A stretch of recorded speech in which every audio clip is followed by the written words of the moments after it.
I shall put the draft resolution to the vote now. Will those in favour of the draft resolution contained in document S/2024-835 please raise their hand?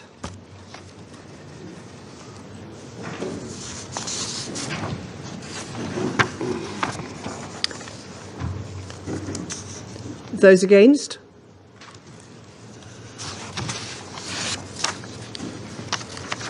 The result of the voting is as follows: 14 votes in favour, 1 vote against, 0 abstentions.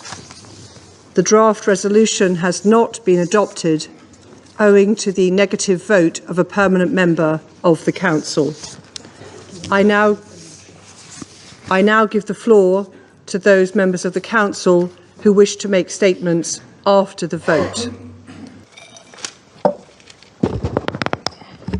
Madam President, at the outset, I extend my gratitude to those who voted in favour of the draft resolution presented by the 10 elected members who are the representative of the collective will of the international community. It is a sad day for the Security Council, for the United Nations, and for the international community as a whole. The draft resolution this Council failed to adopt today sought only to break its deafening silence 5 months after the adoption of the Resolution 2735. 5 months during which the Security Council remained idle, remained hand-tied. This text was far from ideal, but it represented the bare minimum that should have united us. Algeria, my country, has consistently called for enforcing Security Council decisions and imposing sanctions on those who defy the collective will of the international community. For this reason, our position was to adopt a resolution under Chapter 7 of the UN Charter. There were significant concessions during negotiations, yet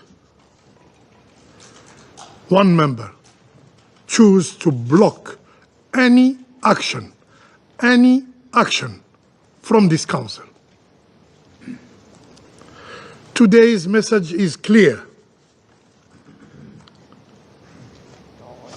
To the Israeli occupying power first, you may continue your genocide. You may continue your collective punishment of the Palestinian people with complete impunity. In this chamber, you enjoy immunity. To the Palestinian people,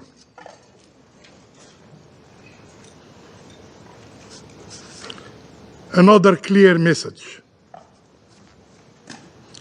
While the overwhelming majority of the world stands in solidarity with your plight, tragically,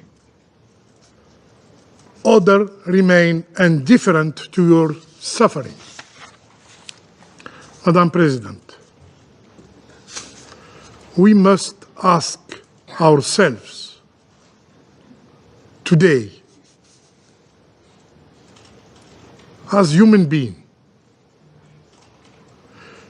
is it not enough that 44,000 Palestinians have been killed in Gaza, 70% of whom are women and children? How many more must perish before this Council imposes a ceasefire? Is it not enough that the number of orphans in Gaza now range between 17,000 and 18,000, many of whom have no surviving family members to care for them? Gaza. Gaza, once known as a city of children, has tragically become a city of orphans. How many more children must be orphaned before this Council takes actions? Is it not enough that over 170 journalists have been killed in Gaza? And how many more journalists must die before this Council acts? Colleagues, Israel, the occupying power, has killed more journalists in 1 year than those lost in World War II and the Vietnam War combined. Where are those? Where are those who proclaim to be defenders of human rights and freedom of expression? Why are they silent in the face of such atrocities? Is it not enough that at least 326 aid workers have been killed? The highest number ever recorded in history. How many more must sacrifice their lives before this Council decides sanctions? Is it not enough that over 1,000 health workers have been killed? How many more must fall before this Council takes decisive action? Is it not enough that almost the entire population of Gaza has been forcibly displaced and face famine now, with some already succumbing to hunger?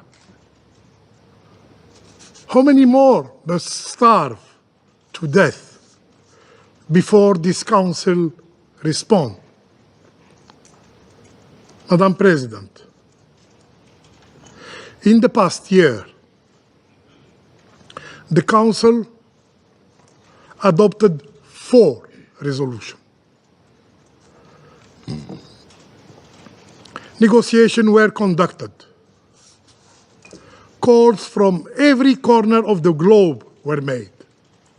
Yet, nothing has stopped the Israeli killing machine in Gaza. And the reason is painfully clear. Israeli leaders operate with the full knowledge that they enjoy impunity. They enjoy immunity.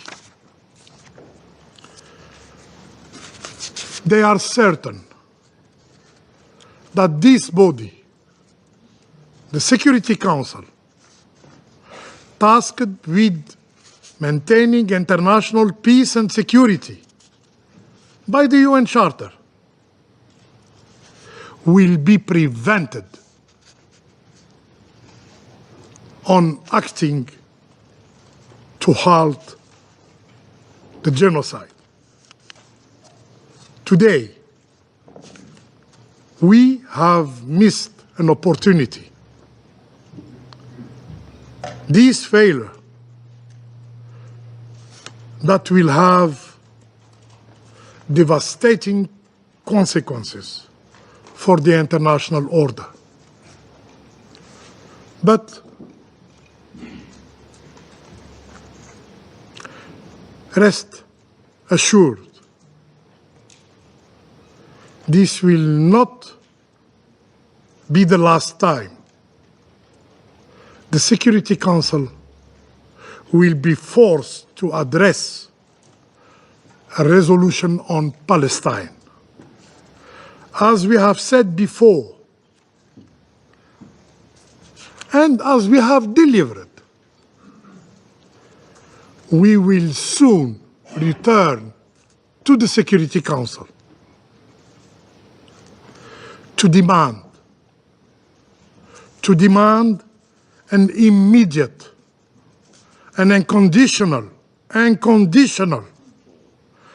permanent ceasefire in Gaza. And this time, with even a firmer language, under Chapter 7 of the UN Charter. And our efforts will not cease until the Council make a decisive action. I thank you. I thank the representative of Algeria for their statement.